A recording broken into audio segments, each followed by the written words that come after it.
for the Alexandria Library's 85th anniversary 1939 sit-in committee, a legacy of courage.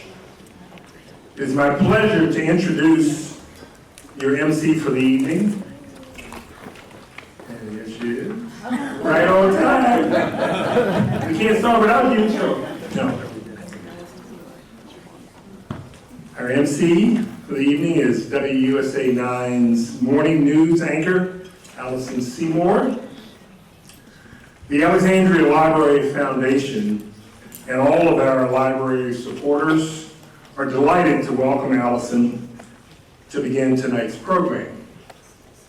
Born in Washington, D.C., Allison graduated from Hampton University. The real HU. There you go. Now I have to speak at Howard next week, so there you go. Yeah, I'm gonna tell them the same thing. She graduated from Hampton University, where she is enshrined in the Mass Media Hall of Fame.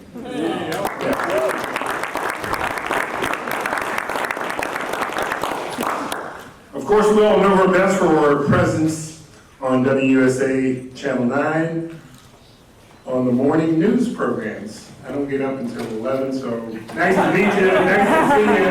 Heard about you. Okay. Which means that this evening, as our mistress of ceremonies for the next hour plus, she'll be honoring us by working late. Yeah, you can check with Rose about overtime pay, but hardest working person. Anyway, so Allison, you can either be MC or anchor woman, whichever feels most comfortable for you. But ladies and gentlemen, let's welcome Allison Seymour.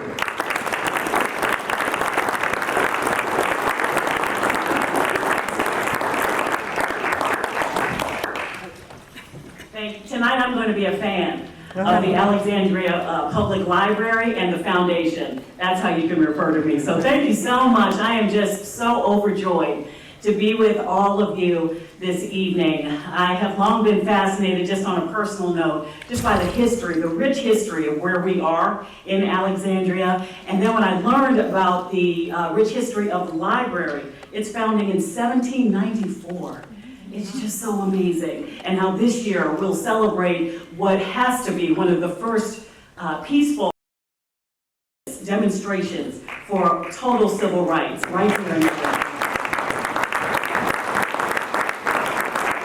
And then, of course, learning more about the foundation, because we all need that support. And what a village, supporting learning, providing valuable resources, and most of all, just creating a welcoming space. That's what the foundation does. So I want to thank the leadership for inviting me tonight. I got a good nap.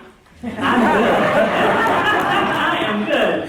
So, ladies and gentlemen, and honored guests, library supporters, and our guest of honor, David Baldacci, fans. David Baldacci, good evening. I've been a native son of the Commonwealth of Virginia, and the fans tonight. Good evening and welcome. Again, it is my pleasure to be with you.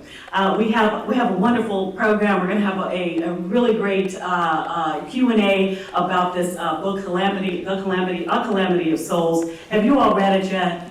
It is phenomenal, right? Hello, Senator Tim Kaine. How are you? Oh my goodness, it's good to see you. And P.S. Senator Kaine did steal my thunder. I was supposed to introduce David Baldacci, and because they're longtime friends and both really high-powered people of Virginia, they're going to do it. But anyway, I'm so happy to be here because I get the Q&A, Senator Kaine. I get the Q&A.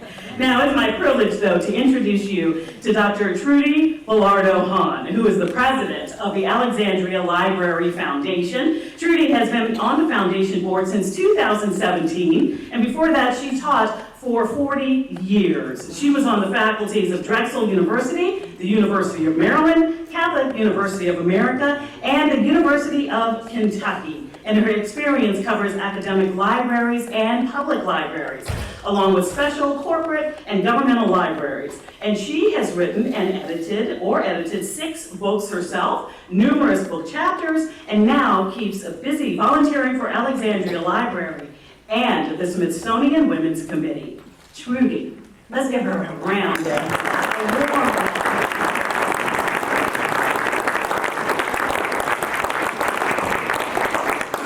I don't know where this, I have some beautiful heels. Good evening, everyone.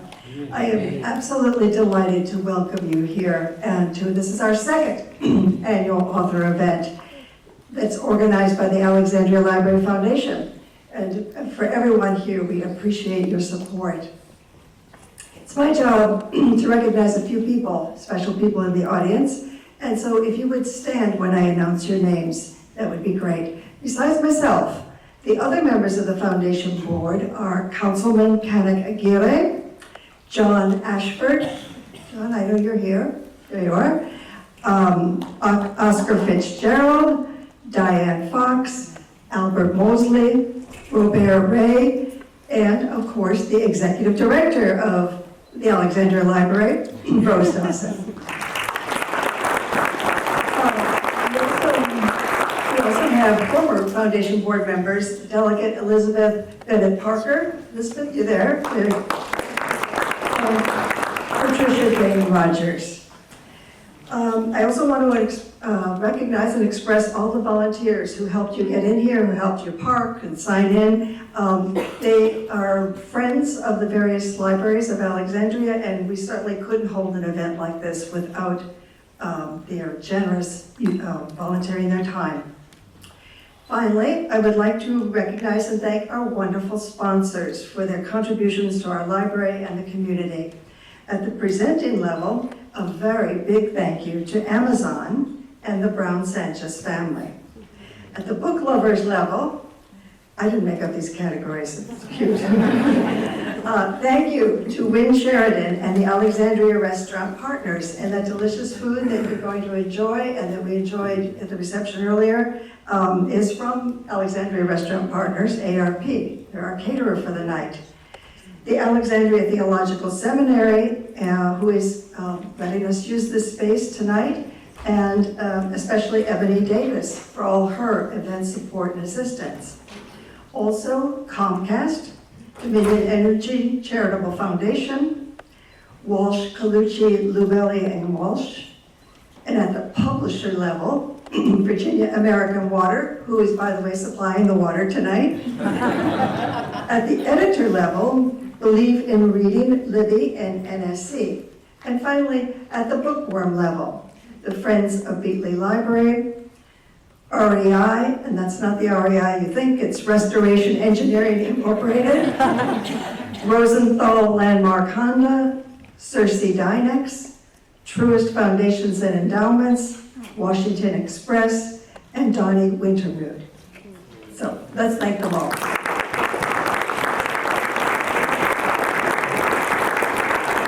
You'll also see in your program the host committee, and we thank them, and I thank you all for purchasing tickets tonight. This all goes to help the foundation support the library.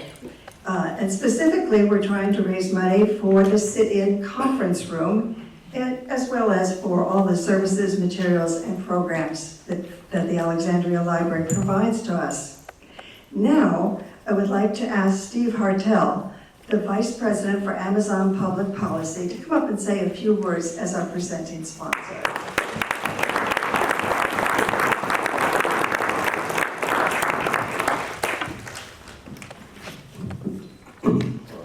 Raise it up now. This thing's gonna get a workout. I would just like to introduce myself, Steve Hartel with Amazon, and I just found out this week that I was going to be making remarks, but I couldn't pass the opportunity. Invited my daughter Nellie, who's home from college. She and I wander the New Orleans Book Festival every year. She's a sophomore and now going to be a junior at Tulane, and so we couldn't miss the opportunity to be here tonight and just wanted to make basically 2 points. One is to thank the foundation, and 85 years anniversary of the sit-in at Barrett Library, and to keep that story alive in this community is a really valuable service, and to gather everyone together and really honor events throughout the year in service of this memory is truly remarkable. And when Amazon was looking at worthwhile sponsorships in the community, this was an easy one, and thank you for inviting us to do it.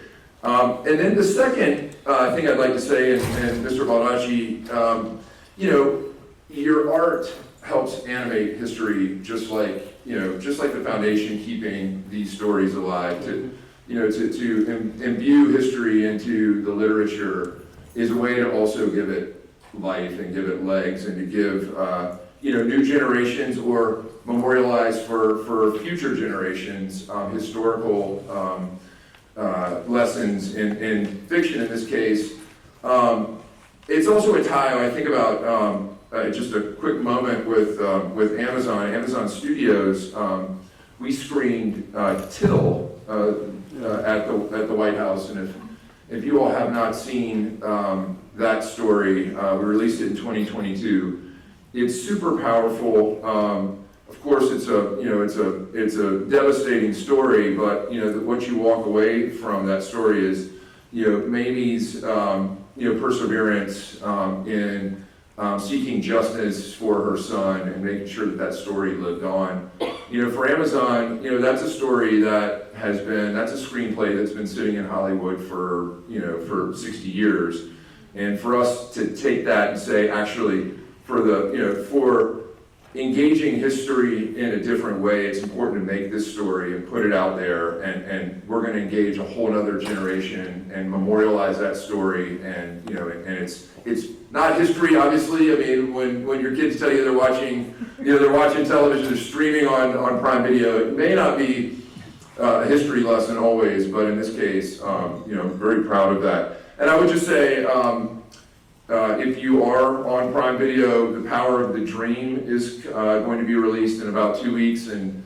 I know we have Caitlin Clark coming to Washington on Friday, but this is the story of the Atlanta Dream and their act of good trouble, if you will, in Georgia, in standing up to the injustice of the George Floyd killing and the reaction from the owner of the Atlanta Dream. And it then is a pivot into Senator Raphael Warnock's election. It's a really interesting documentary that we will release in 2 weeks. So I couldn't help, I'm the business guy, so I got to give you the commercial. But those are the 2 points I wanted to make. I'm really excited. We're honored to be associated with this event. Look forward to the panel. Senator Kane, glad you're here. Another author who probably could have gotten books on the table for Senator Kane as well. I don't know how that works exactly. One last thing, the Audible copy of your book, Mr. Baldacci, is wonderfully done. I think you have multiple actors that are giving that story a life in that reading. So I would commend everyone to, if you haven't had the opportunity to also listen to the book on Audible. And with that, thank you very much for having me.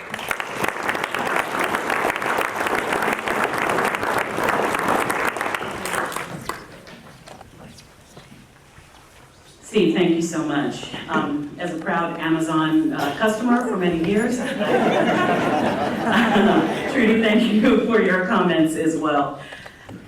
I'd like to, at this point, thank all the library staff for the dedication that goes into making the libraries here in our area some of the best in the entire nation. So again, a big thanks to Amazon as well, and all of the supporters and all of you, the ticket purchasers tonight. Now, to introduce our author of the evening is another author, as Steve mentioned, but he's perhaps not known as well in that role as he is for being one of Virginia's 2 members of the United States Senate. But Tim Kaine also gave us Walk, Ride, Paddle, and that is a memoir of his exploration of our state's trails and waterways, as well as a celebration of nature. And when we see him on TV, and interviewed you, Senator Kane, for many years, having been in Washington for 25 years now.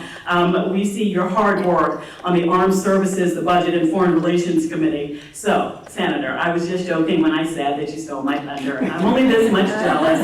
Of course, you are the exact right person to introduce your friend, David Baldacci.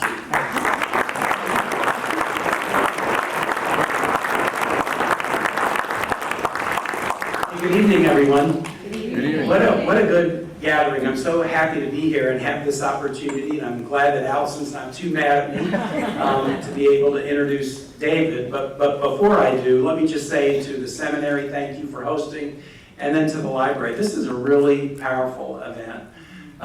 Libraries are important. They're very important to David and Michelle Baldacci and their philanthropy. They're so important to all of us, but this particular story about the sit-in 85 years ago is a very powerful one. And some of you may not know, before I got into public life, I was a civil rights lawyer in Richmond from 1984 until 2001. And I knew Sam Tucker. So S.W. Tucker was a brand new, maybe still a law student when he helped folks organize the sit-in 1938. But when I moved to Richmond to practice law in 1984, and I was primarily a fair housing lawyer, trying cases in federal and state courts all over the Commonwealth, including some southern, county courthouses in Mecklenburg and Halifax and Lunenburg with the Confederate statue on the front lawn. I felt like I had been in the rooms, David, that you were describing. Sam Tucker was one of the first people I met because he was at a civil rights firm, Hill, Tucker and Marsh, with Henry Marsh and Oliver Hill, who were the architects, for example, of the case that became Brown versus Board of Education in 1954. Sam Tucker was a really interesting guy. Oliver Hill and Henry were kind of the talkers, the big personalities. Sam was super diligent, a man of fewer words, but the best federal judge during my lifetime in Virginia, Robert Marriage in Richmond, a great civil rights judge, always used to say that Sam Tucker was the most courageous person he had ever met. After Sam died, there was a bridge in Richmond that was named after Stonewall Jackson that had to be knocked down and replaced because it was so old. And I was the mayor, and when we rebuilt it, we named it the S.W. Tucker Bridge. So I know you guys claim him in Alexandria, but we also claim him in Richmond. And what a wonderful thing to think about 85 years ago and how courageous he was then, and that story is being extended to new people because of events like this. David is one of America's best writers. He's one of America's most popular writers, but it's more than just America because he's written more than 50 books for adults, young adult fiction, children's books, fiction and nonfiction, and the books have been published in languages all over the world. Tens of millions of copies of his books have sold. This particular book, A Calamity of Souls, is a civil rights story he'll tell you about. It's set in the 1960s in a rural courthouse in Virginia. It's a very powerful story, and it's written persuasively. David was a lawyer for 9 years after he graduated from Virginia Commonwealth University and the University of Virginia, knows the law pretty well. But why I really know David is that when I was mayor becoming lieutenant governor, although David and his wife Michelle live in Northern Virginia, he grew up in Richmond, went to Henrico High School before he went to VCU, and he has maintained a very, very strong tie to the Richmond area. And so we met probably when he was back doing an event for the Library of Virginia or one of the other libraries in Richmond. He often says that his mother and public libraries are the reason that he is the writer that he is today. This book is a book that, when you read it, please do. My wife and I both read it. It's hard to put it down. Clearly, a lot of his heart is in this one. And though it's set in the 1960s, I have a feeling he probably wouldn't have written it in the 2020s, except for the fact that he sees so many of the themes of that time being repeated today. So please give a great Alexandria Library welcome to David Baldacci.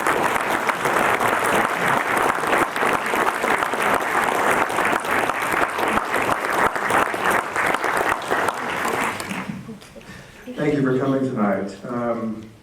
When I was offered, the chance to come and talk tonight, I'm a history buff, and I've been all over the Commonwealth of Virginia. I've been all over the world, but this is my home state, and I thought that I knew pretty much everything about it, and I had no idea about the 1939 sit-in.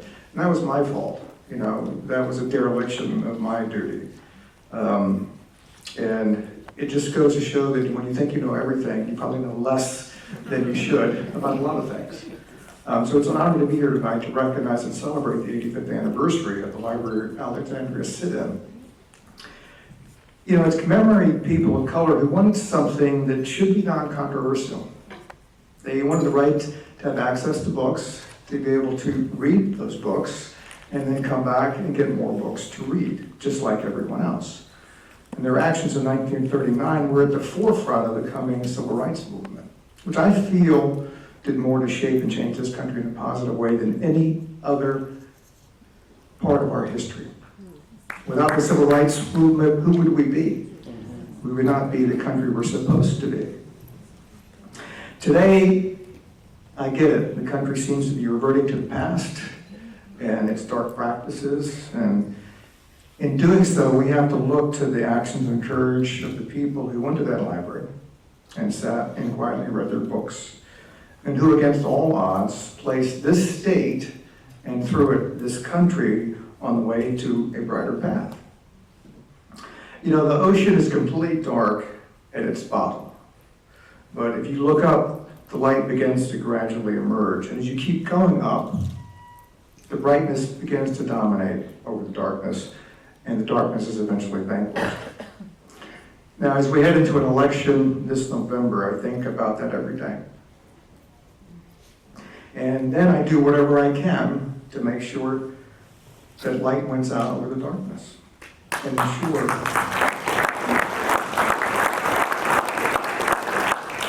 because if we don't, then, we're celebrating D-Day right now. So, a lot of brave people died on our shores to give us the right to be able to read the books that we'd like to read, to make choices about our body, to be able to vote for people that we don't want to vote for, to be able to travel the world freely, to be able to practice a religion or no religion at all.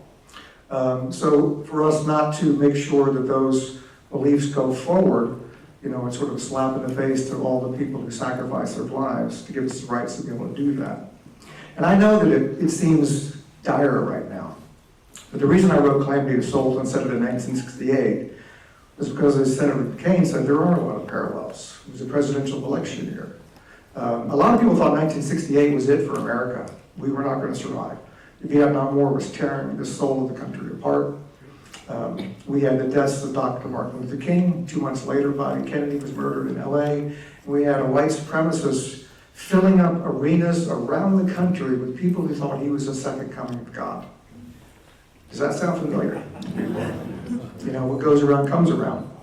But, and the major point of Calamity of Souls is that we faced all of that head on, and we're still standing today. We made it through when everybody said, you're not going to be able to survive this. And we did survive it, because good people said, enough. That's not who we want to be. That's not who we are. Now I will get to the funny part of the presentation tonight. I went out on tour for Calamity of Souls, and when I go out on tour, I get a lot of questions from the audience. And I have to say, the question I get more than any other is, what is it like to be a #1 global best-selling novelist?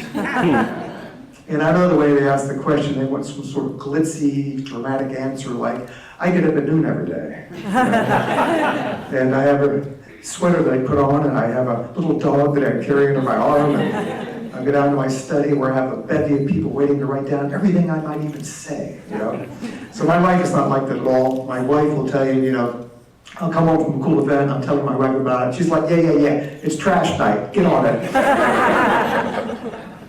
In all of my books, I've never written about a damsel in distress for one reason. I have never met one in my entire life. Ever, I have a lot of guy friends who need an enormous amount of help, not so much the women.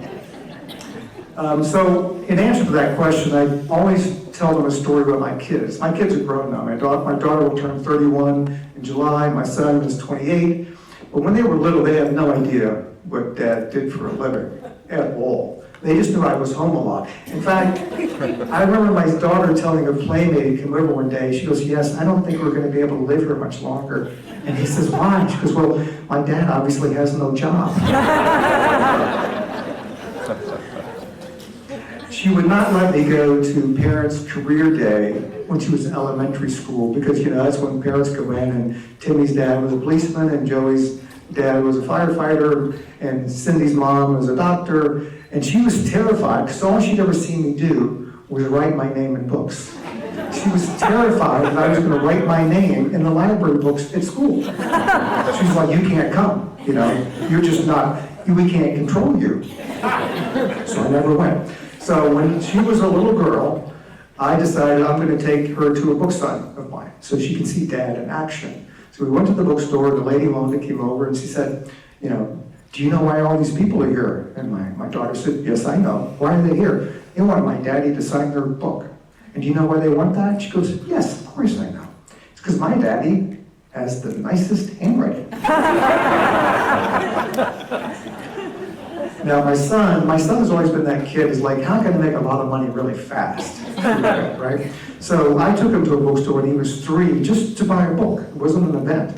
And we walked in and all of a sudden he sees all these people and all these books and all this cash being exchanged at the cash register. And it's like this light bulb went over my kid's head. He started running across the bookstore, screaming at the top of his lungs, my daddy will sign any book you got for $2.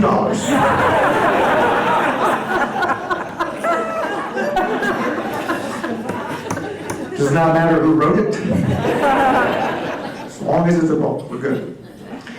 Now, I travel a lot, and this last tour, we flew back and forth across the country, made me think about a story that I have not thought about and are told in years, but I thought maybe it might be time to do it. So I was on a plane one time, flying at 35,000 feet, minding my own business, and the pilot, one of the pilots came out of the cockpit, and he was over in the front of the plane talking with one of the flight attendants. And they're just conversing back and forth, and I thought, you know, he's probably coming out, we're going to be landing soon, he's just, you know, relieve himself and whatever the pilots do. And but then all of a sudden they both kept looking over at me and whispering something. And then the flight attendant went away, and she brought back some paper, and they were like looking through the paper and then looking at me again. And I was getting kind of weirded out by this. And the pilot looked sort of nervous, which, who wants a pilot to look nervous when you're on the plane? And then the flight attendant walked past me and sort of just glanced at me in a weird sort of way, and then the pilot came over and sat down next to me.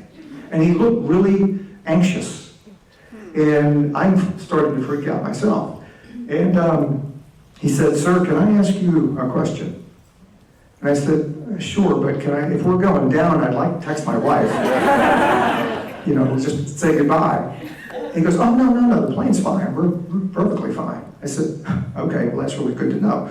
What's your question? And then he sort of hemmed and hawed. He looked really nervous, and finally he just blurted out, okay, I got a great idea for a thriller. Do you want to hear it?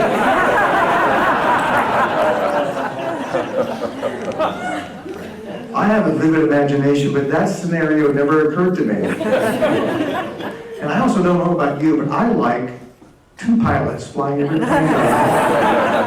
So I made a deal with him. I said, you know, if you get back up in the cockpit with your buddy and you land safely, I'll stay behind and listen to your idea. And he was like, awesome, thank you. So he goes back in the cockpit, we land, everybody deplanes except me.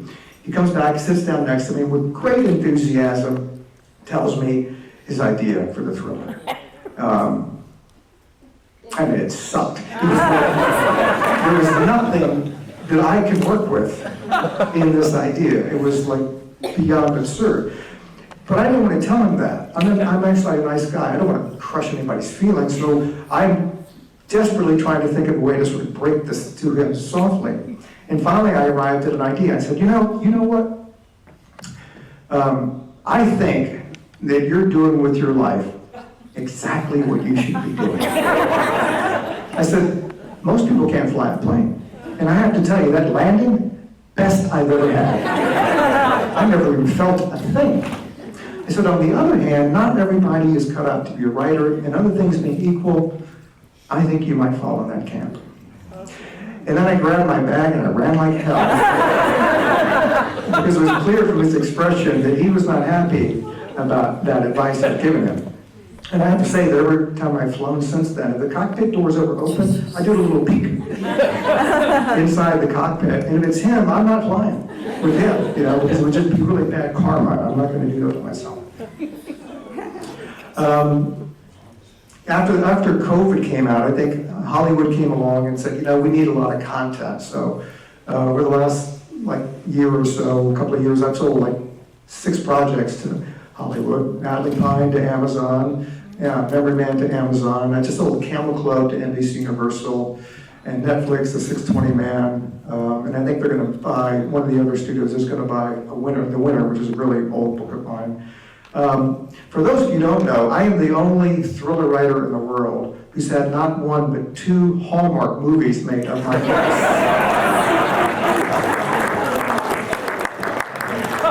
The Christmas Trains, I think, is still one of the highest rated movies on Hallmark. And then One Summer. I have to say, during COVID, my wife watched Hallmark all the time. And I remember walking through, and there was a dead body on the TV screen, the movie she was watching. I said, my God, what are you watching? She goes, Hallmark. And I was like, Hallmark? I said, there's a dead body there. I said, you can kill people on Hallmark? Oh, she goes, yeah, lots of people die on Hallmark. I was like, well, I gotta get into this business because I got a lot of bodies flying around in my books. So Hallmark came calling, and it's been awesome. I can't wait to see what we're gonna do next.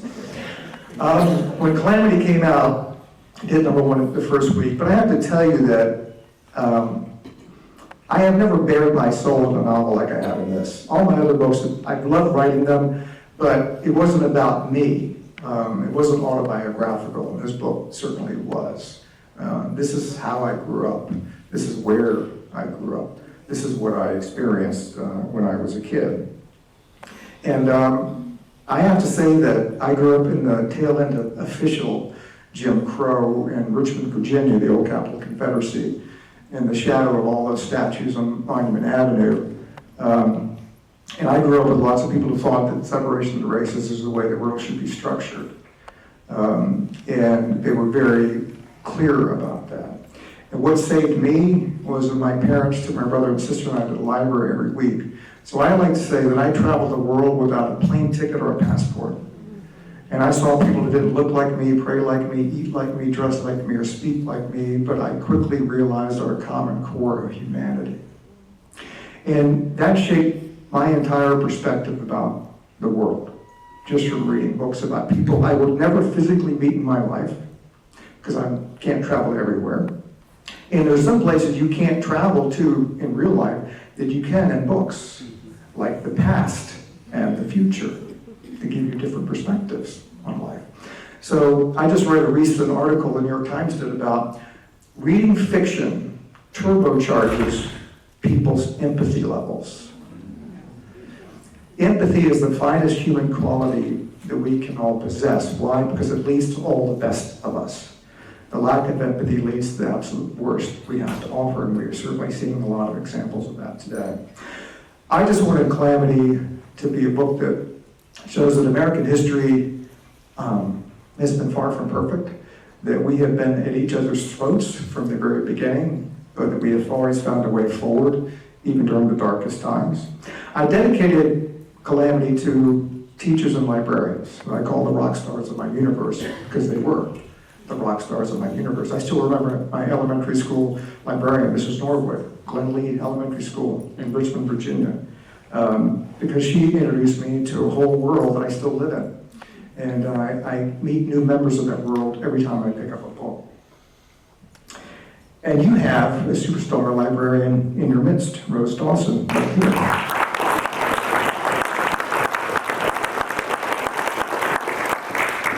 I've been reading about her lately. I got a chance to sit down and talk with her, and you're a superstar because you understand the importance of books in everyone's lives.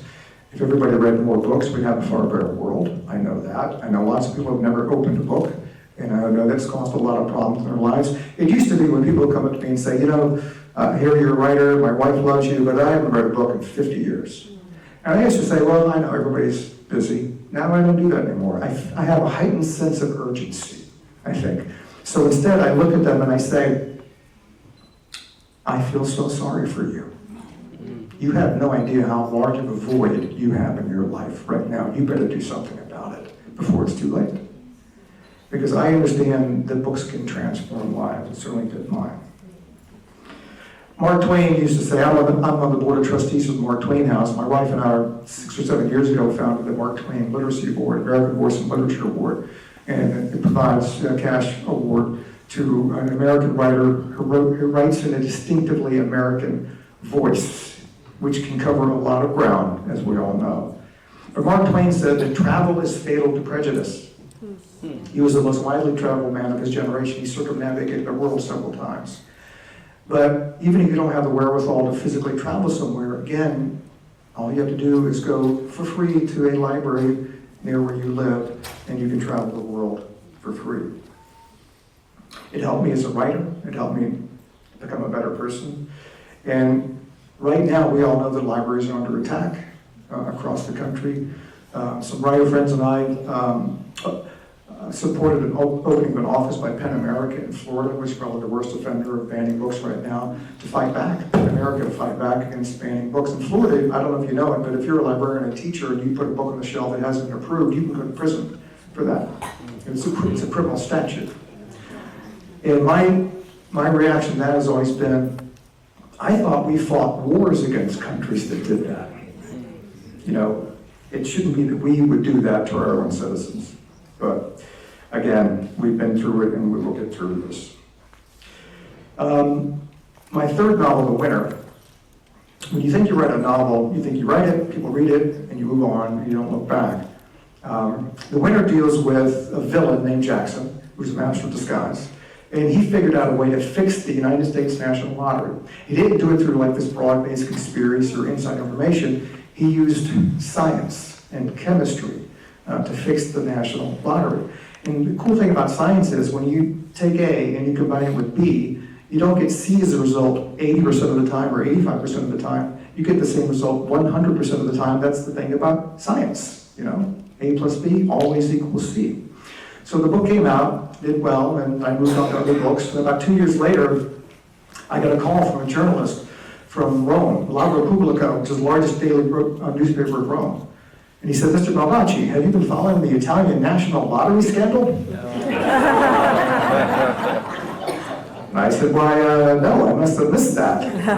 He said, well, someone figured out how to fix the lottery in Italy, and they used a method almost identical to the one that you wrote about in The Winner. Would you like to comment on that, sir? So I said, well, my first comment is, that's bad, very, very bad. I would never encourage anyone to fix a lottery. That's a felony. You go to prison for that. Don't do it. My second reaction, that is the coolest thing anybody has ever told me. It works. Wow, who knew it? But please don't go and read The Winner and try to fix the mega lottery, because you will go to prison. I'll feel bad for you. You'll feel even worse for yourself. So don't do that. Now, David Baldacci, I'm of Italian-American heritage, and my grandfather was Amedeo Vittorio Giovanni Baldacci. He immigrated into Ellis Island at the turn of the last century. And a lot of people don't realize that a lot of Italians, a lot of Western Europeans found New York City too cold. The climate was too cold. So a lot of them got on the train, and they got off at the first stop in the South, which back then was Richmond, Virginia. So there's a large Italian population in Richmond solely because of climate. People wanted to be warmer, not colder. So he moved there. He met my grandmother. She was the daughter of a woman who her mother ran a boarding house. They fell in love. They had 8 kids. One of them was my father. I never knew my grandfather. He was an entrepreneur in Richmond. He owned concessionaires at John Marshall Hotel and did a lot of cool things. He was a tall guy, very good looking, but he passed away before I was even born. And even though his name was Amedeo Vittorio Giovanni Baldacci, nobody in Richmond could pronounce any of those names. You know, so everybody in Richmond just called him Mike. I don't know why, but it seemed to work. And I always thought about that when I was interviewing with UVA Law School. I was interviewing the second year, when second year is always interviewed for their summer job. And I thought I was going to practice in Richmond, Virginia, because that was my hometown. I ended up practicing in Washington, D.C. But back then, I was like, yeah, I'll go to Richmond to interview. And so I interviewed with all big firms, McGuire Woods, Hunt & Williams, Sands Anderson. And I remember going to one firm, and I saw the name of the guy that I was going to interview, the big partner I was going to interview. And I was like, I have no chance in hell of ever getting a job here, because This guy was Robert E. Lee IV. So I walked in and he's sitting there behind his big desk, seersucker suit on, yellow bow tie. He looks at my name. He was like, so, David, why do you want to work here? I was like, I really don't. I just don't think we're a good fit, Bob. So I moved up to DC instead. I found out my grandfather, back then, because he couldn't pronounce my name either, but. So anyway, my grandfather was born in a little town called Barga, which is in Tuscany, near the foot of the mountains. And my father had always wanted to go to Barga to see where his father grew up. Never made it. The closest he got was Egypt. He was in the United States Navy during World War II, and the Navy would not let him off from fighting the war to go to Barga.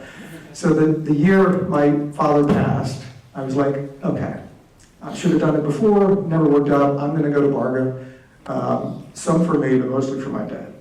So we set a date, and we were gonna go with another family, our kids were little, and we flew over, but before we left, I got an email from the mayor of Barga. And he said, I read in a magazine that you can spend your holiday in Italy, I would love for you to come to Barga and take you to lunch, and show you where your grandfather grew up. I was like, terrific. So we made the date, we flew over, we were staying at a villa a few hours away. So the day came for us to go to Barga, and we got in a couple of cars. And back then, nobody had GPS on phones and stuff. You had, the system like Hertz Never Lost, when a rental car, you put it in. They had the same thing in Italy, it's a slightly different name. In Italy, it's called Hertz Always Lost. I had never driven overseas, I've driven in a lot of countries where the GPS system actually worked. So like a half an hour outside of Barga, our Hertz Always Lost went on holiday and stopped talking.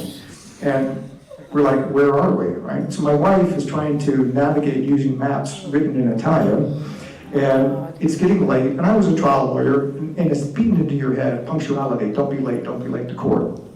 And I was getting frustrated, so finally I just stopped at this crossroad where there's 3 buildings. I said, do you think this is Barga? Is this it?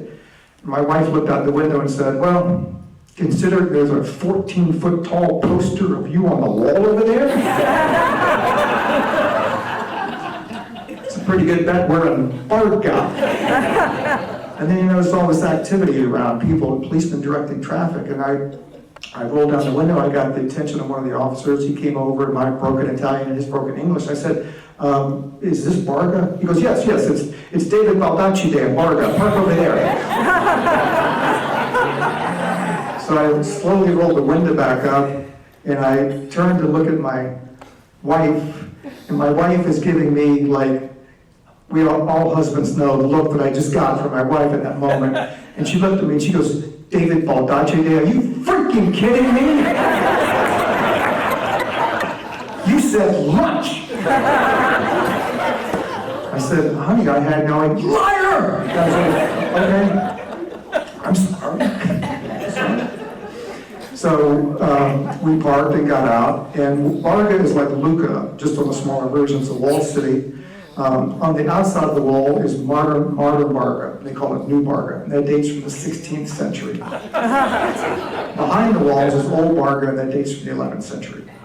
So the doors open, and out comes the mayor to greet us. He's got the American and Italian flags draped over his body. The American flag is flying over the city for the first time since 1945, when the Americans liberated it. Behind him is a marching band, which I didn't know was a thing in Italy, quite frankly. Behind the marching band are all these videographers, and then behind them are everybody who lives in Barga, I guess. So we're hugging and, shaking hands and smiling, and then off we go. We go into the city, and we did a fast-track tour, like the Duomo and the government building. I did a book signing. We went and had lunch. It was me, the mayor, my family, friends, 900 new friends. I do have to recommend the fried meatballs. They were like beyond belief. And then we had like 8 gallons of gelato each. And it was like 6 hours we were there. And I just thought we were going to be there for a couple hours. And we were staying in a villa like 3 hours away. And it's a villa with views. The only way you get views is you go up. And up in Italy is these switchbacks you go up. There are no guardrails. It's like the streets like this wide. You come around, there's like death, down there. I did not want to drive that at night. So my wife said, look, this has been great. Tell the mayor we're out of here. So Like any husband would have done, I was like, yes, okay. And I went and told the mayor, this is amazing, thank you so much, this is like one of the most special moments of my life. And he goes, now, Mr. Baldacci, it is time for you to give your grand speech in the center courtyard of the city. I was like, really? And so this was August, I'm in like shorts and a polo shirt. And I have no grand speech prepared. So we go off to the center courtyard of the city, the band plays one more song, and the mayor gets up and he starts giving us swag, you know. He gave us a lifetime supply of locally pressed olive oil, which was very, very nice and almost impossible to get back on a plane with. A little bit more than 4 ounces. An oil painting by a local artist from Barga. A genealogical chart that I have in my office now that details the Baldacci family from the 11th century to my grandfather's generation, where I met siblings of his who I never knew in real life because they never immigrated to the US, which just blew me away. Then they gave me, from the town archives, a journal that my ancestor, Pietro Baldacci, started writing in 1632. And because there's still paper in it, when you die, you just pass it on. The last entries in that journal are from the 1880s, all ancestors of mine. That really did blow me away. And then the mayor said, okay, the Baldacci Bambinos, come up and get your goodies. So my daughter back then was like 15, teenage girl. And she hates attention, she never wants to be the center of attention, all that. So she's the sea of people parted, and she's walking up to the mayor, who's standing there with all of this stuff. And she's not looking at him, she's not looking at mom, she's looking at me. And the look she's giving me is a look that any dad can understand. She's looking at me with a look that says, you ruined my life. And I'm so going to get back at you someday. Now, to complete the Mars Venus story, my son, who back then was 12, this is how he goes up to get his stuff.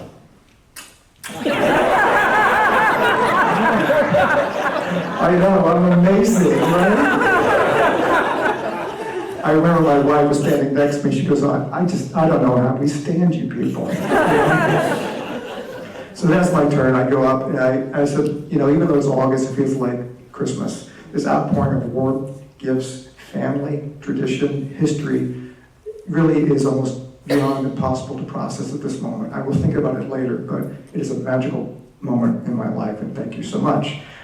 And as we were leaving, a friend of ours who would travel there with us, he came over and said, you need to meet these 4 gentlemen. They came to see you. So he led me over to this bench, and there were 4 very elderly men sitting there. They each had walking sticks and these soft, beautiful soft felt caps, and they each were holding one of my books in Italian. And I found out later the youngest was 85, the oldest was 103. They stood up and took their caps off and gave sort of a bow of respect, and I turned to my friend and I said, my God, you know, this is wonderful, but who are they? He goes, these are all Baldaccis. They all came from different countries to meet you today. So being Italians, like we all started hugging and laughing and looking around for more food to eat. So I went back home, and years later, the travel guidebook Lonely Planet approached me and said, we're writing an anthology of famous authors' travel stories. Do you have one you'd like to contribute? And I said, I think I have one. So the one that I wrote is the one I just told you, and I titled it Coming Home, because even though I'd never been to Barga before, in every significant, substantial, visceral element of what coming home means, I had it at that moment in my life, going back to where my family sort of originated from. I do a lot of research for my books. Calamity of Souls required a lot of research. I had to go back in time, and I had 2 of my UVA law professors actually read the manuscript and give me input. One was a white male, and the other one was a black female who actually practiced law and practiced in some of the courts that I wrote about in 1968, so it was enormously helpful. But with that said, research can get you in an enormous amount of trouble. And my time came when I was sitting on an Amtrak Acela train in Washington, D.C. one day. I was sharing the table with 2 businessmen I didn't know. I assumed they were businessmen. They had suits on, and they had cell phones and Blackberries and laptops and mobile satellite towers. I mean, these guys were doing deals while we're sitting there on the train. And I'm sitting across from them, and I'm on the phone, and I'm talking to a friend of mine who's a medical examiner in the Bronx Medical Examiner's Office, who is a renowned authority on the field of forensic science that I needed to know more about for a novel I was writing called Split Second. It was the first in the King and Maxwell series. And all I wanted to do was set up an appointment to go meet with her when I got to New York. I always like to do my interviews face to face. When I was a lawyer, the same thing. I wanted to see people. I wanted to see their body language. I wanted to see how they were answering these questions or not. It was important to me. Unfortunately, she told me she was going to be leaving to go overseas on special assignment. They were investigating a crime overseas on behalf of another government. And she was leaving for the airport, JFK, before I even got to New York. So I could either ask her my questions now, or she'd have to wait until she got back, because no communication stateside was going to be allowed while they were investigating the crime over there. So I said, well, I don't like to do it this way, but if this is the only time you have, let's do it. So I had my notes, and I said, okay, Doc, this is basically how I want to murder the guy. So I went through my really elaborate poisoning technique, and I gave it a lot of thought to it, a lot of thought. I said, you have to understand, when the police come to investigate this murder, I want to make sure they won't even know that a murder's been committed. She said, David, if you did it the way you just described, the police investigation would never be able to divine that murder has been committed. I said, I know, but there's going to be a post-mortem done on the body. I need to make sure I can fool the medical examiner. They won't know if this person's been killed. She said, David, trust me. I've often thought about murdering people. If you do the way you described, there's no forensic protocol I know that takes place during a post-mortem would be able to conclude that the person had been murdered. So I asked her a few more questions. I said, Doc, if I ever need to kill anybody else, I'm going to call you. So I clicked off and I finished writing my notes, and I look up. The guy over here had spilled his coffee from his neck to his crotch. He was like one big brown stain and not a happy man. The guy over here never said a word, but this is exactly how he was looking at me, and I will never forget until the day I die. This is what he was doing.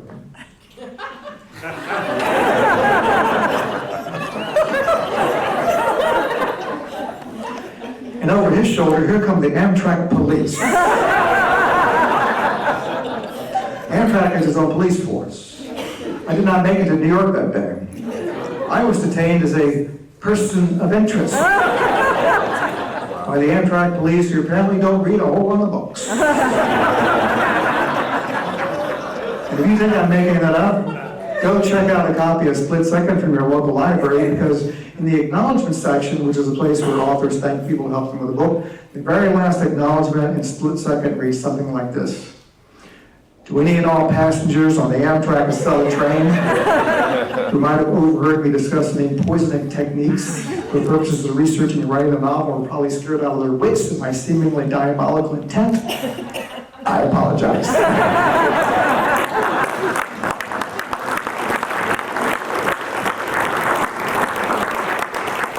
The things we do to write stories for all of you. I'll finish with this one. The other thing I get from people is, wow, you're a famous writer, so everybody must know who you are in public, blah, blah, blah. No, that almost never happens. We're not real celebrities. We're like anonymous celebrities. People might know the name, but nobody knows what we look like, which is great. I don't want to be mobbed by people when I go out during the day. But with that said, even when you are recognized in public, it's not the ego stroke you think it might otherwise be. And my time for that came when I was sitting with my wife someplace. We were in a booth having lunch, very nice lunch.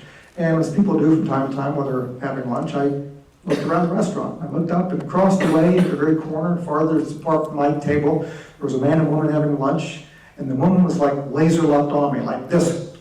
And it sort of freaked me out. And I turned away and I thought, oh, you must have misinterpreted that. She's probably looking at something else. So I gave it a few minutes and casually looked over, laser lock.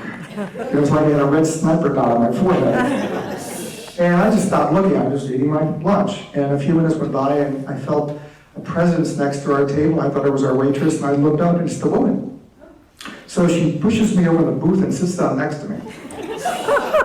And then she looks at me and she says, "You are who I think you are, aren't you?" Any English teachers want to diagram that sentence?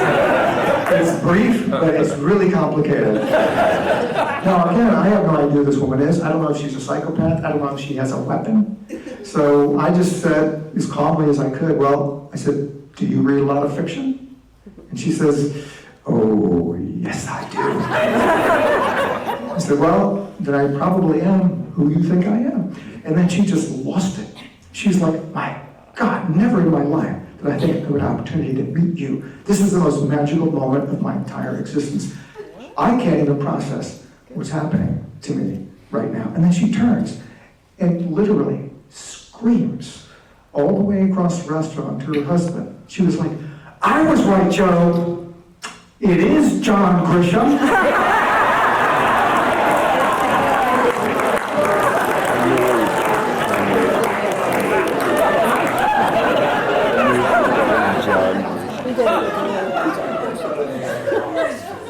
So I've known John a long time. We've done a lot of events together. I love the guy. He's a classic Southern gentleman. If you ever met him, you'd love him too. I have to say, at that moment in my life, I was really not feeling the love for John. And my poor wife, to put it delicately, she blew iced tea out of her nose.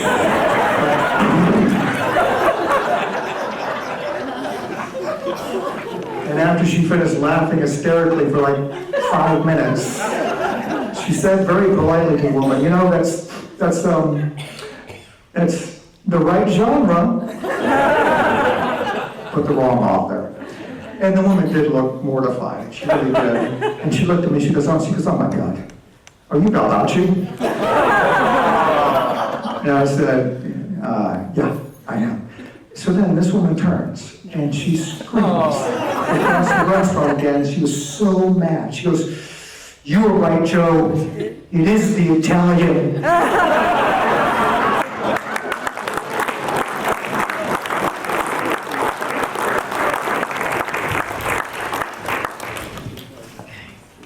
That was wonderful. That was wonderful. Let's start just at the beginning. I had a natural question before we get into the prepared questions. Man, picking up this book and even reading the first chapter, it was so difficult. Did you know that it was going to be very difficult? I did, and when I turned the manuscript in, my publisher had no idea I was writing this book. I didn't have told them about it. It was one I've been working off and on for over a decade. And I didn't, can everybody hear me okay?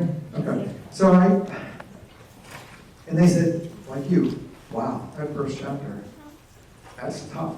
I said, well, that's right, because the whole subject matter is tough. So why should I sort of, scoot around and try to make it not seem as hard as it's going to be? And hard books have great influences sometimes. It makes people think. When I hear the fact that some people don't want children to ever be uncomfortable with books that they read, I'm like, that's the whole point of books, to make you uncomfortable, because it's like exercise. If you're not uncomfortable, you're not growing your body, you're not making it stronger, you have to get out of your comfort zone. So that first chapter was a punch in the face. And I wanted people to know that, hang on. And if you make it through the other end, I think you're probably going to be a better person for it. And you dedicate this book to teachers, but also librarians. You call them basically rock stars. Can you talk about that a little bit? I can't, even with my remarks there, I can't overemphasize the impact that librarians and teachers had on me. I mean, if you think about it, I grew up in a very racist society where it was normal that the races were separated. I remember the signs of white ladies, colored women. They weren't colored ladies, they were colored women. And that was the life that I knew. And I grew up with a lot of people who thought that that was great. I maybe could have been like that if I hadn't gone and picked up a book and then picked up another book and picked up another book. So if that caused me to be the person I am today and not a racist, I mean, what value can you possibly put on that that's high enough? You've taken a person who could have turned out far differently and been a drag on society and not an aid to it and made them into a positive person. So when people say that, yeah, books are fine, I have other things to do with my time, I say, no. This is like, aside from being with your family and spending time with your family, the most important thing you can do, not just for yourself, but for the rest of us, is to read books. It will make you, like I said before, it will make you more empathetic. Do you want a society where people are empathetic to other people, who are nice and treat people with respect, or do you want one where it's a winner take all? And if you get anything, that means I lose. I'm going to dedicate my life to making sure you don't get anything that you want. because that's the sort of society that I want to live in. Who wants to live that way? And I recognize that line from the book when they're talking about, when the two leads are talking about the society that they're living in Freeman County. And they talk about the white ladies and colored women. So let me ask you, how much of the book is really you pulling on your growing up stories from perhaps your parents and what they went through? How much of you is in this book? Yeah, I mean, Jack Lee was sort of me, just from a different generation. This sort of thing is, I delivered the newspaper. Can you imagine today, as a parent today, that I was the age of 12 until I was 17, I got up every morning at 3 o'clock and rode my bike off into pitch black. And I remember my dad saying, hey, son, take care of yourself. And he did, my dad was a mechanic, so like the mechanic in the book. I remember he gave me a rubber hose, like you use in the car, and he put into it, taped into it a 1 pound slug, iron slug. And so there was a weapon, basically. He said, hey, any problems? Use this. And again, we got a couple other kids. You don't make it back, but that's okay. What parent today would ever, there are no paper people, right? There are just adults running around in the cars. So it was a lot, and I went on a bit of a trial lawyer. And some of the people you meet, the lawyer that's on his street, we had a lawyer that was on my street that I got to know a little bit. There was Miss Jessup, who was the only black person that ever came to our neighborhood because there was only one house in our neighborhood that could afford someone to come and clean the house. And the bridge that I described, the black boys that I grew up with. And again, that's why it was tough for me. I had never written something so autobiographical. I think it comes through. The spirit and the soul definitely comes through. Let's back up. A Calamity of Souls. You talk about the title. You talk about our title as Americans, USA, all intentional. Can you speak on that? Yeah, a calamity is like a desperate situation when things are going terribly wrong, and you have two choices. You can either allow the calamity to fully engulf and destroy you and what you've created, or you can come together and solve it and move forward. And in this country, we have had a calamity from the very beginning. We fought a civil war over it. And for me, I just want people to understand that we're a bunch of souls that are in perpetual calamity. That doesn't mean that it's always a bad thing, because calamities teach us a lot. The best lessons I've ever learned in my life are when I failed at something. Success is great, it doesn't happen all the time. It doesn't really teach you that much. Failure teaches you a lot more, so I just want people to understand that we are souls in calamity, but there's a way forward. This book, 10 years in the making, you sold millions of books all around the world, different languages. Why not put this out 10 years ago? Why did it take this long? And why did you keep going back to it? And why is now the time to publish? So I remember when I wrote the first 150 pages of this novel by hand in a journal my wife gave me for Christmas in 2012. And I remember going to my little home office, and I opened it, and I wrote at the top, A Calamity of Souls. I can't tell you where the title came from, it just came to me, Calamity of Souls. And I started to write it. And I wrote 150 pages, and I typed it up, and I put it aside. Because I didn't know if it was relevant anymore. And now we go back to it, like every year, look at the pages, that's good, I just don't know what's relevant anymore. And then the last 5-6 years, I went back, read the opening chapter, and read some more, and I was like, I didn't tell you it was 1968. You just assumed I was writing a contemporary novel. So, with all the things that were happening in the world during that time, I thought, it's still relevant.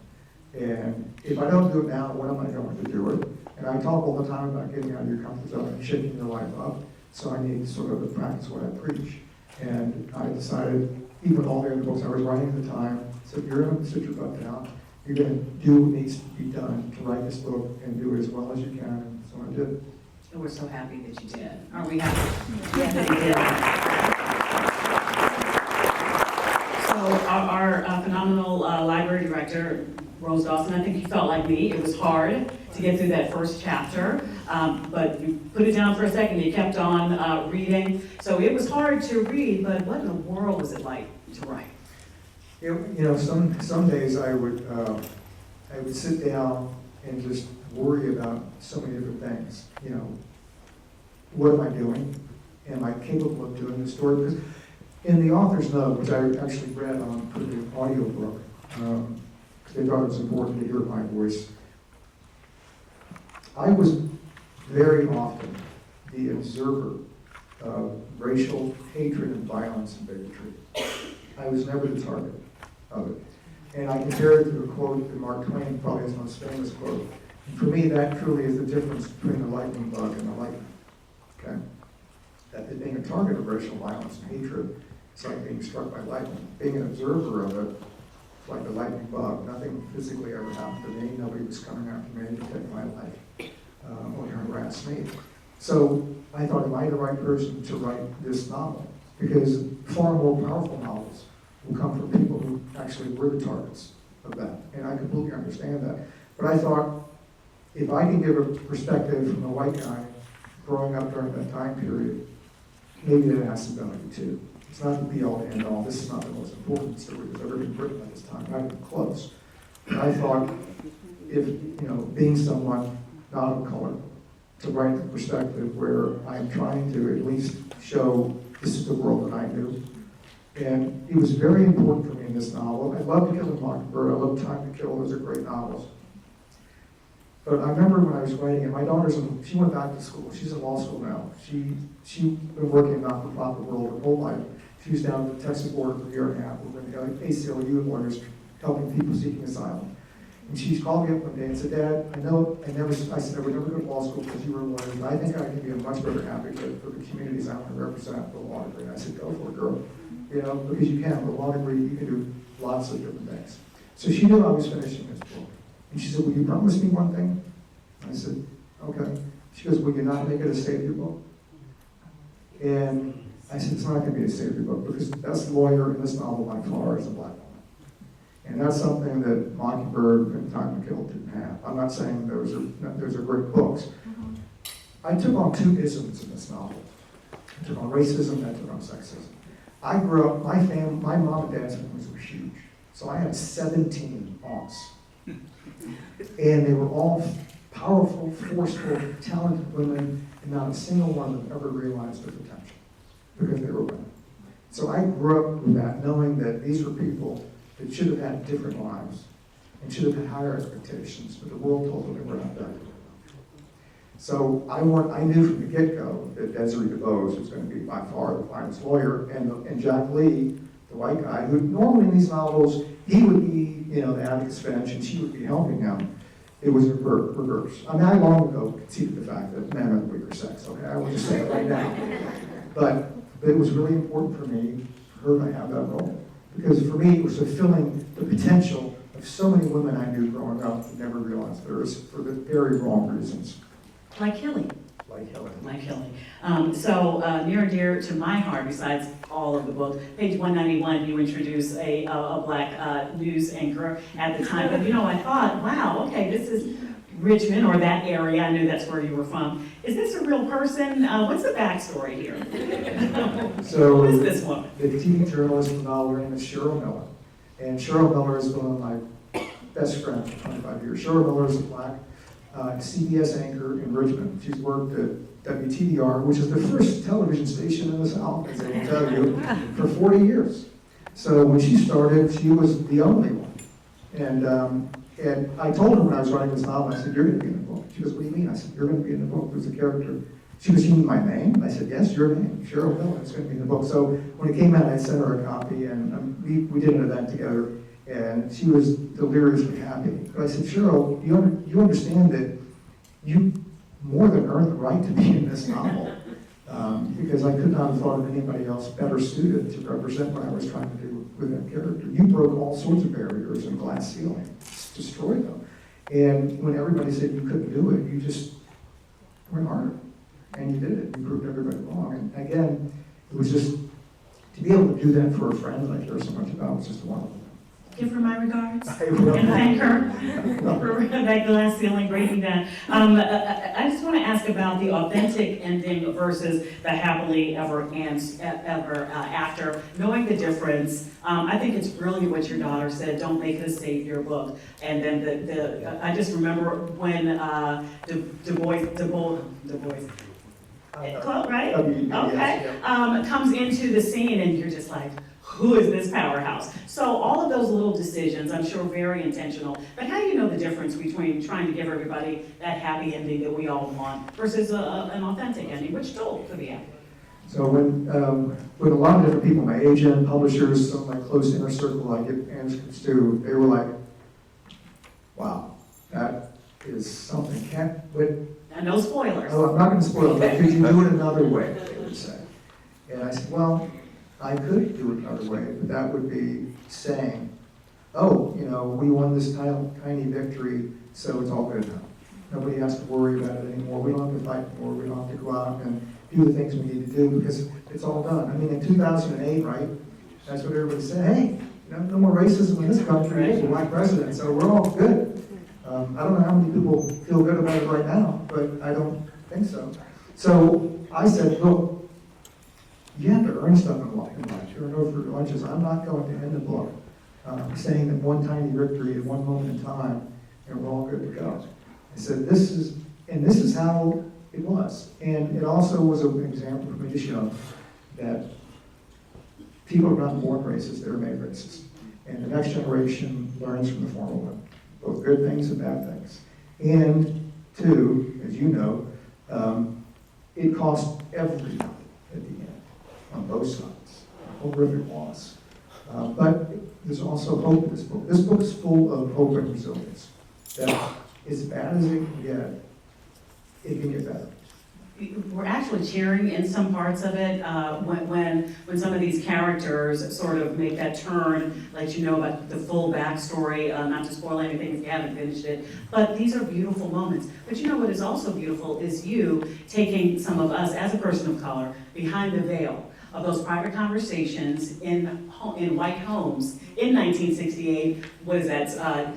A decade and more after Brown versus Board of Education, soon after the civil rights legislation, where you still have the whites only and colored entrance, and people ripping some of those signs down. But you take us behind the veil, and you, not that we're going to agree with some of the reasoning, but you hear from people who say, this is why we don't want integration, these are our schools. And I found that very fascinating. How did you pull that voice?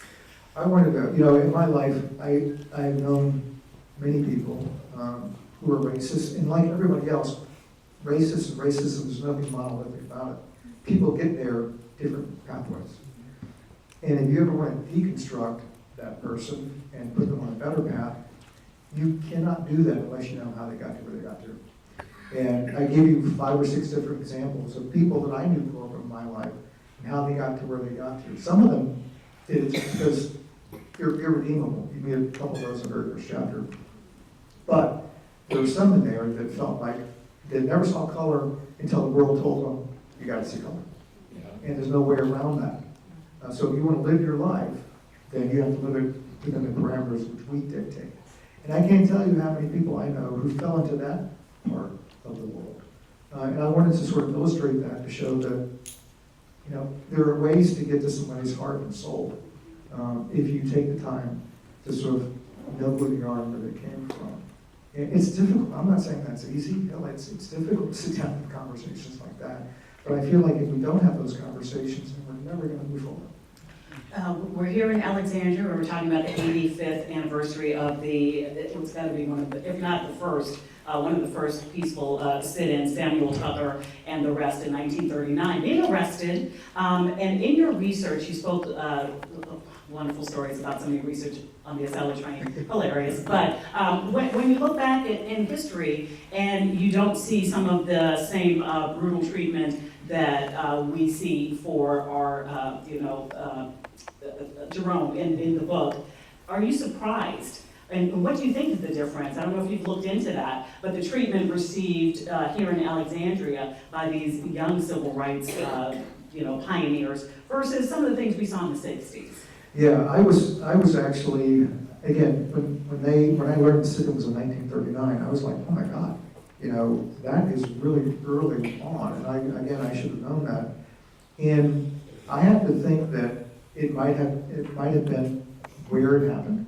Alexandria, here's a little story on me. When I moved up to DC to practice law, some friends of mine in Richmond, you know, we were catching up. They didn't know where I was when I was doing it. And he said, where are you living now? Oh, I'm still in Virginia. Oh, okay, we're in Virginia. I said, it's Fairfax, we're in Virginia. And the line is always the same, about 100 different people. I thought you said you lived in Virginia. That's not Virginia. You know? So it might have been that. I know we still have, you know, the story of T.C. Williams High School and all that here as well. But I would think that if this had been a little farther south, the outcome might have been a little different. And I'm glad that it wasn't. But obviously the problem was still there because they were not allowed to use the library. And I don't know if, you know, this was before Brown v. Board. What happened with Brown v. Board, maybe this is another reason why I did turn violent. Brown v. Board shook everybody the hell up. And all of a sudden you had one side of the country going, whoa, whoa, whoa, whoa, whoa, no, no, no, no. And that's when the guns and the batons and the tear gas and the attack dogs sort of came out and followed us all the way through the 50s, 60s, and into the 70s. And it could have been different if this sit-in had happened in 1955 as opposed to 1939. In the book and just reading about you talk about the profound impact James Baldwin had on some of your research here, and you talk about it in your book. It's a wonderful passage in that. But why did that hit you so hard when it came to this research? I have been reading Baldwin since I was in college. And a lot of people know him for books like Giovanni's Room, but The Fire Next Time is a book he wrote. It's two essays. One is to his 16-year-old nephew, and the other was a general essay on racism in the United States and a black person's role in that. There's also one of his works that I really love the best. It's called The Price of the Ticket, and it's a collection of all of his essays. And it takes you from the 1940s all the way to the 1980s. Baldwin, for me, was the most eloquent American writer there's ever been. And he shows the greatest depth and the greatest thought. Well, he had two strikes against him in his life back then. He was gay and he was black. In the 1950s, I mean, being black is bad for your health. Being gay, I couldn't even imagine. But this man became a titan in literature. He broke through all those barriers. He didn't give a crap what anybody said. He just wrote and wrote and wrote. And I have to tell you, anybody in this room, go on YouTube. In 1962, James Baldwin debated William F. Buckley at Cambridge. And the issue was, you know, Buckley was arguing that whites were inherently superior in 1962, and Baldwin, without notes, argued the opposition. The most eloquent speech you will ever hear in your life. I would, please, I'm not just saying to say it, YouTube, Baldwin, William F. Buckley, 1962, Cambridge, and listen to this man. And if you don't come away affected at your most profound level, you probably should pull out your oximeter, pulse oximeter, and make sure you still have a pulse. And when I watched that video probably 20 times while I was writing this novel. And I had read most of his books years ago, but I went back and read The Fire Next Time again, and I read all the essays in The Price of the Ticket, and watched that performance, and moved beyond anything I've ever been moved by before. Is that the passage where the priest is talking to Desiree in the church? It's wonderful. We're almost at the end of our conversation, but I just have to ask you, you spoke about your novels being turned into all of these wonderful productions, and I certainly hope that A Calamity of Souls will do the same thing on the big screen. I hope that's not asking too much. But have you thought about maybe who could star in these roles? Because I have some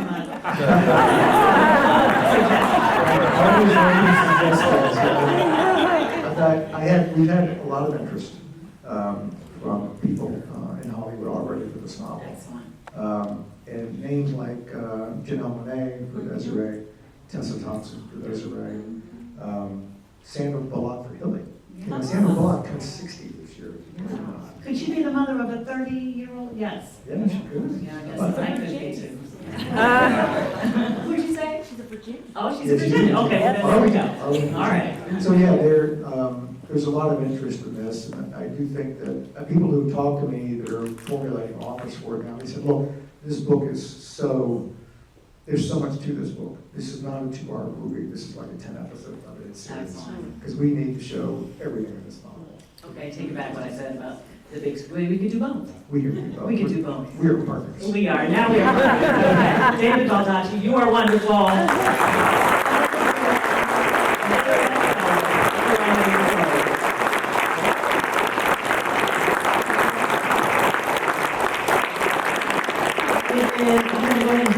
It is my distinct pleasure now to introduce Executive Director of the Alexandria Library, Rose Timmons Dawson. Yes.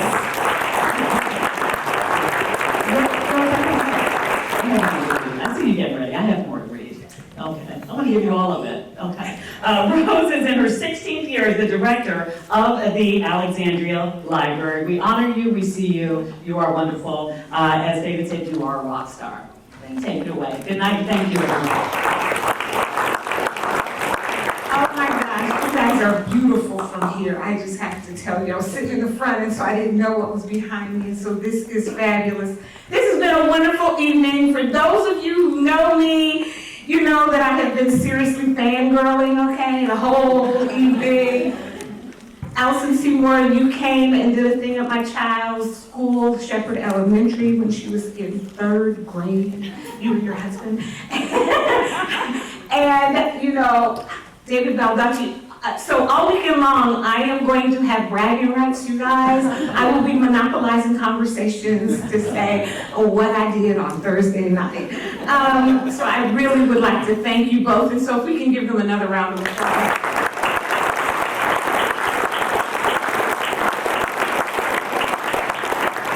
Thank you so much for donating your time and celebrating our history this evening.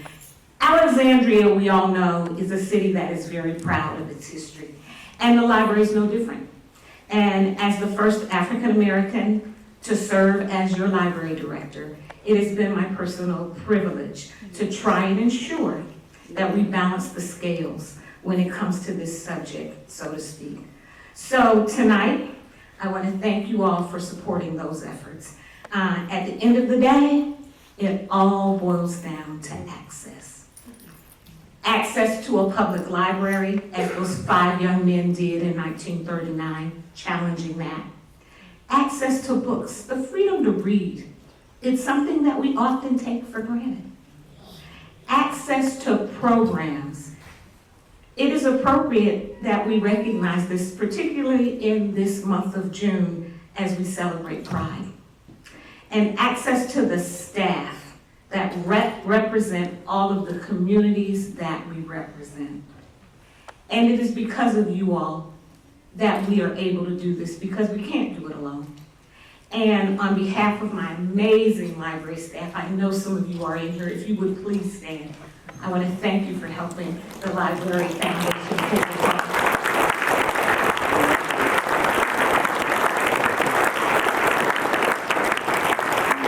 I would like to thank the Alexandria Library Foundation, particularly Michelle Stork, the library board, and the friends, Big F and Little F, and sponsors for recognizing our true value to the communities that we serve. Public libraries, especially the Alexandria Library, thank you, David Baldacci, we rock.